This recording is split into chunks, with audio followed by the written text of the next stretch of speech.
সুপ্রিয় একাদশ দ্বাদশ শ্রেণীর শিক্ষার্থীবৃন্দ, তাপগতিবিদ্যার রুদ্ধতাপীয় প্রক্রিয়ার সূত্রগুলো আজকে আমরা শিখব। এই সূত্রগুলো সমস্ত প্রক্রিয়ার মতো না, কারণ রুদ্ধতাপীয় প্রক্রিয়ায় চাপ, তাপ এবং আয়তন একই সাথে পরিবর্তনশীল, কিন্তু সমস্ত প্রক্রিয়ায় চাপ, তাপ এবং আয়তন একই সাথে পরিবর্তনশীল থাকে না।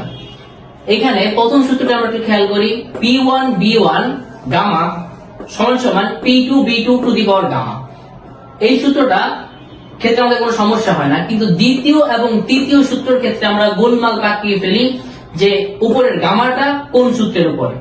এই ক্ষেত্রে একটা সন্দর্ভ মনে রাখতে পারেন, সেটা হচ্ছে P1T1 gamma by 1 minus gamma. এটাকে আপনারা মনে রাখতে পারেন পাটালি গুড় 1 গ্রাম।